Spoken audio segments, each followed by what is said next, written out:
닥터투데이 데일리 픽입니다. 코로나19가 확산되고 있는 가운데 세계 곳곳에서 백신이 개발됐다는 소식이 들리고 있는데요. 하지만 상용화되어 실제 투입이 된다는 소식은 듣기 힘듭니다. 왜 그럴까요? 특히 한국에서는 이런 걸 기대하기가 힘들다고 하는데요. 중앙일보가 국제기구인 국제백신연구소의 송만기 사무차장을 인터뷰했습니다. 많은 전문가들은 백신 상용화에서의 고비는 개발보다 이후 진행되는 임상시험이라고 입을 모으고 있는데요. 3상까지 하면 보통 10년이 걸리는 임상시험에 발목이 잡히는 사이 감염 유행이 끝나 골든타임을 놓치기 일쑤이기 때문이죠. 이런 이유로 사스, 메르스 등은 아직도 백신이 나오지 않고 있습니다. 미국, 유럽 국가들은 이 문제를 인식하고 임상 절차를 간소화하는 추세인데요. 하지만 한국은 기술보다 규제에 발목 잡혀 백신 개발에 어려움을 겪고 있는 실정입니다. 미국, 유럽 등 선진국에선 안전성이 먼저 검증된 기술에 대해서는 임상실험 전에 하는 독성실험을 면제해주고 있다고 합니다. 안정성이 검증된 기술 중 같은 플랫폼 기술에서 생산된 것에 한정해서라고 하는데요. 플랫폼 기술이란 이전 백신에서 특정 항원이나 유전 정보만 바꿨을 때 바로 대체 가능한 기반 기술을 뜻합니다. 새로운 바이러스가 등장하면 기존에 있던 플랫폼에 새 바이러스의 항원을 넣어서 백신을 만드는 기술인데요. 독성 시험만 최소 4개월에서 6개월 걸리는데 이 단계를 뛰어넘으면 그만큼 시간을 절약할 수 있는 거죠. 특히 이번 코로나19처럼 빠르게 감염이 확산될 때는 신속성이 제일 중요하다고 합니다. 한국은 우수한 기술이 있는데도 규제 때문에 바이러스 백신 개발이 어려운데 한국에는 아직 독성 시험을 면제해주는 제도가 없기 때문입니다. 국내 기업이나 연구소에서 백신이 개발된다 해도 임상에 빠르게 들어갈 수 있는 절차가 없는 거죠. 관련 기업 중에는 규제만 없다면 3개월이면 백신 개발이 가능하다고 말하는 곳도 있습니다. 실제로 독성 시험을 면제받는 미국은 대략 3개월 정도에 임상을 시작할 수 있다면 같은 백신에 대해 한국은 최소 5개월은 더 걸린다고 보면 됩니다. 현재 백신 개발 중인 미국의 이노비오가 여름에 임상에 들어간다고 밝혔는데 이런 제도 덕에 빠르게 임상에 들어갈 수 있게 된 겁니다. 한국이 바이러스 백신 개발을 위해 필요한 것으로 독성 시험을 강제하는 규제를 완화해주는 동시에 플랫폼 기술 개발 또한 속도를 내야 한다는 점을 꼽았는데요. 예전에는 백신을 개발하다가 감염 유행이 끝나버려 멈추는 경우가 많았습니다. 실제 지금은 과거에 비해 백신 개발 시간이 단축되고 있어 한국도 백신을 빠르게 개발하고 플랫폼을 가지고 있으면서 신속하게 대응할 수 있는 시스템을 마련해야 한다고 덧붙였습니다. 코로나19의 확산으로 매일 출근해야 하는 직장인들은 참 난감한 상황인데요. 직장 내의 감염도 걱정되겠지만 출퇴근 때 불특정 다수의 사람들을 접촉할 수밖에 없는 상황이기 때문이죠. 이런 상황에서 인터넷 서비스 업체인 네이버와 카카오도 26일부터 전 직원 재택근무에 들어간다고 합니다. 네이버는 코로나19 확산에 따라 원격 근무 체제로 전환한다고 밝혔는데요. 네이버 관계자는 26일부터 28일까지 필수 인력을 제외한 전 직원이 분당 사옥으로 출근하지 않는다면서 업무상 외근과 출장도 자제하도록 가이드하고 있다고 밝혔습니다. 네이버는 지난 24일 코로나19 대응을 위한 전사 차원의 태스크포스를 구성해 임산부 직원과 만성질환자, 영아와 노부모를 돌보는 직원 등을 대상으로 재택근무를 허용해 왔습니다. 그러나 코로나19 확진자 수가 급증하고 사태가 장기화 조짐을 보임에 따라 이날 전 직원 재택근무를 결정했습니다. 카카오도 같은 날 임직원의 감염을 예방하고 지역사회에 코로나19가 확산되는 것을 방지하기 위해 26일부터 원격 근무를 시행하기로 했다고 밝혔습니다. 카카오는 카톡과 그룹콜, 라이브톡 등 다양한 원격 근무 툴을 통해 업무에 차질이 없도록 하겠다는 방침인데요. 이날 여민수 카카오 공동대표도 직원들의 감염 예방을 위해 원격 근무를 도입한다고 사내 공개했습니다.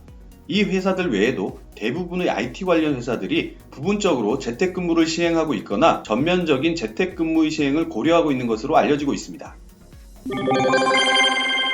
빅토리아 시크릿의 속옷 패션쇼는 그 자체만으로도 엄청난 이벤트로 인식되며 큰 화제를 모으곤 하죠. 당연히 여자 속옷의 대장이라면 빅토리아 시크릿을 꼽곤 하는데요. 그런 상황도 이제 슬슬 저물고 있는 것 같습니다. 아시아 경제에 따르면 빅토리아 시크릿이 얼마 전 사모펀드에 매각됐습니다. L 브랜드에 연간 8조 5천억 원의 매출을 안겨주던 효자 브랜드 빅토리아 시크릿의 지분 55%를 시크모어 파트너스에 약 6,380억 원에 넘긴 겁니다. 이로써 L 브랜드 회장 겸 최고 경영자 레슬리 웍스너도 57년 만에 퇴진하게 됐습니다. 57년 동안 빅토리아 시크릿을 이끌던 웩스너는 왜 빅토리아 시크릿을 사모펀드에 넘긴 걸까요? 먼저 빅토리아 시크릿의 역사를 살펴보면 1977년 로이 레이몬드가 그의 아내와 8년 동안 속옷 시장을 구석해 오픈한 여성 속옷 가게에서 시작됐습니다. 창업 5년 뒤에 더리미트, 현 엘브랜즈에 매각하면서 지금의 모습을 갖췄습니다. 엘브랜즈는 빅토리아 시크릿 모델들을 엔젤이라 칭하며 1995년부터는 자체적으로 패션쇼를 열어 독보적인 속옷 브랜드를 구축했습니다. 한때는 이 패션쇼를 시청하는 시청 가구 수가 1000만 가구에 달했고 경매로 이루어지는 이 패션쇼 VIP 티켓은 장당 약 3천만 원이 넘기도 했습니다. 미란다 커, 지젤 번천, 지지 하디드 등 세계 톱 모델들 모두 빅토리아 시크릿의 엔젤 출신입니다. 하지만 승승장구하던 빅토리아 시크릿은 최근 몇 년 사이에 고전하고 있는데요. 지난 2015년 매출 약 9조 2,700억 원으로 정점을 찍은 뒤 지난 2018년 약 8조 7천억 원대를 기록했습니다. 더 큰 문제는 시장 점유율인데요. 한때는 미국 속옷 시장에서 41%를 차지했으나 5년 만에 24%까지 추락했고 새로운 소비층으로 떠오른 10대들의 의류 브랜드 선호 조사에서는 10위권 밑으로 떨어졌습니다. 빅토리아 시크릿이 고전하게 된 이유는 아마존을 꼽을 수 있는데요. 전 세계 1,500개 이상의 매장을 보유한 오프라인 강자 빅토리아 시크릿은 온라인이 새로운 소비 방식으로 떠올랐음에도 오프라인에만 치중하다가 결국 2018년 미국 내에서만 29개, 지난해에는 캐나다를 포함해 북미에서 53개 매장의 문을 닫아야 했습니다. 하지만 아마존보다 더 큰 문제는 빅토리아 시크릿 내부에 있었는데 핵심 소비층으로 급부상한 밀레니얼 세대의 소비 트렌드를 무시한 게 가장 큰 문제였습니다. 밀레니얼 세대의 가장 큰 특징은 획일화된 미의 기준에 반기를 들고 개개인의 개성에 주목한다는 점인데요.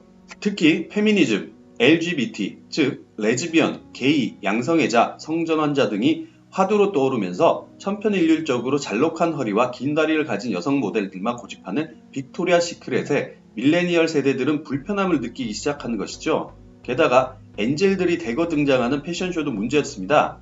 성전환자나 플러스 사이즈 모델을 기용하지 않아 신체적 다양성을 포용하지 못한다는 지적과 더불어 미투에서 탈코르셋 운동으로 이어진 과정에서 여권 신장 움직임이 거세졌고 여성을 성상품화시킨다는 비난까지 이어졌습니다. 요즘 점원이 없는 편의점이 종종 보여서 관심을 끌고 있죠. 매출이 크지 않은 점포라면 직원 없이 자동화된 계산기계만으로도 운영이 가능하다는 아이디어가 적용된 건데요. 아마존은 계산 직원 없이도 사용자가 물건값을 자동으로 계산할 수 있게 해주는 무인 매장 기술인 아마존고를 편의점에 이어 대형 식료품 매장에도 투입한다고 합니다. 아마존은 아마존고 기술을 다른 유통회사들에도 라이선스 형태로 판매한다는 방침입니다. 블로터가 월스트리트 저널을 인용해 보도한 바에 따르면 아마존은 26일 시애틀에 계산대 없는 식료품 매장인 아마존고 그로서리를 오픈합니다. 아마존고 편의점처럼 아마존고 그로서리는 카메라, 선반 센서, 각종 소프트웨어를 갖추고 쇼핑객들이 물건을 고른 뒤 그냥 지나가도 자동으로 계산이 처리됩니다. 아마존고 편의점처럼 소비자가 매장을 나가면 모바일 앱을 통해 비용이 자동으로 부과되는 방식인데요. 아마존은 2018년부터 아마존고 브랜드의 편의점들을 직접 운영해 왔습니다. 현재 23개 아마존 편의점 매장을 운영 중인데 카메라와 알고리즘 기술 향상은 편의점보다 훨씬 큰 10만 400평 규모의 계산대 없는 매장을 구축할 수 있는 결과로 이어졌는데요. 이번에 설립되는 무인 식료품 매장은 기존의 가장 큰 아마존고 편의점의 5배에 달하는 규모라고 합니다. 아마존은 아마존고 그로서리의 무인 매장 기술을 다른 회사들에게 판매하기 위한 사례로도 활용할 예정인데요. 아마존은 잠재적인 파트너들과 이와 관련한 협상을 진행해왔고 편의점, 공항 매장, 스포츠 경기장 매점 등을 무인 매장 기술을 판매할 수 있는 대상으로 보고 있다고 합니다. 중독성 높은 짧은 동영상으로 사랑받고 있는 어플리케이션 틱톡은 세계적인 히트작으로 꼽히죠. 하지만 중국의 어플인 이 틱톡을 미국은 달가워하지 않는 수준을 넘어서 정부 기관까지 나서서 막고 있다고 합니다. 미국 기관들이 안보 우려를 이유로 중국의 인기 소셜미디어인 틱톡에 대한 사용 금지 조치를 확대하고 있는 건데요. 미국 교통안전청 즉 TSA는 23일 직원들이 SNS에 게시할 콘텐츠를 만들기 위해 틱톡을 사용하는 것을 금지했다고 합니다. TSA는 성명을 통해 사용 금지 조치를 취했다고 알리면서 TSA 소수 직원이 TSA 소셜미디어 활동용으로 개인 단말기상에서 틱톡을 사용한 적이 있으나 그런 관행이 지금은 중단됐다고 밝혔습니다.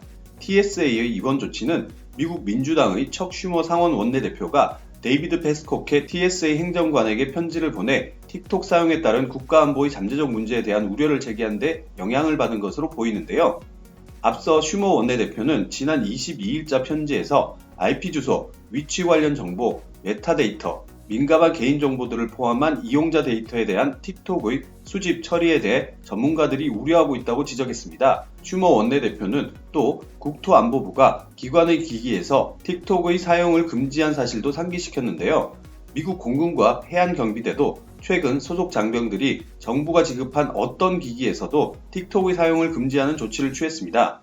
미 국방부와 육군, 해군, 해병대는 이미 같은 조치를 취한 바 있습니다. 미국의 안보 전문가들은 틱톡이 통신장비 업체 화웨이와 잠재적인 안보 위협이 될 수 있다고 우려하고 있는데 중국 당국이 스파이 행위를 위해 틱톡을 활용할 수 있다는 주장입니다. 행복한 하루 디지털투데이였습니다.